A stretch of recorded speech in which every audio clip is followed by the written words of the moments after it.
in Austin, Texas. She's an inspiration to many in the Valley and across the nation. Not only is she the president of the Deaf Pickleball Association, but a majority of the time she plays with people not a part of the deaf community. Instead of being intimidated and walking away from the sport, she's grabbing the bull by the horns and taking her skills to the national stage. Most days, Janice Warshaw can be found on the court. On her wrist, a pickleball watch band. Hung around her neck, a red paddle charm. I am dedicated to pickleball. I play 4 to 5 times a week. For Warshaw, it's not just a hobby, but a passion. Back a few years ago, she heard about the craze from a colleague and decided to give it a shot. A Fresno State professor researched places to play and headed over to Orchid Park with a note typed out on her phone. I had already typed out some comments introducing myself. My name was Janice Smith-Warshaw, and that I was deaf, and that I had played sports before, including Olympic volleyball.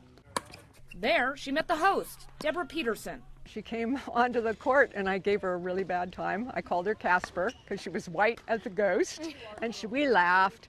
And then we started, I started teaching her how to play. Warshaw caught on quickly. It wasn't long until she was playing with advanced players and eventually with Deb right by her side in a tournament. She's a great partner because she's so good and she can just take any ball and kill it. Communication is key in pickleball and a hurdle that Warshaw and her partners face. When they call the ball out or something, they don't want me to hit it, and so they yell. And I can try and figure out if it's going to be out or not, but they will sometimes turn to me and say, "Didn't you hear me yell?" And I have to say, well, no, I didn't.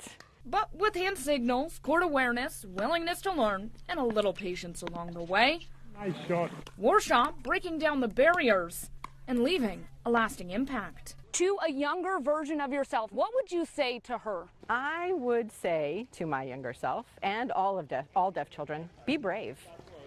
You are just like everybody else. The only thing that makes you different is your hearing level. So you can still communicate through body language. You can learn how to prove to them that you can do it. Have faith in yourself. Nice game. And to date, she's competed in over 30 tournaments, taking home 25 medals. She will compete November 8th to the 10th with about 450 players across the U.S. in Austin, Texas.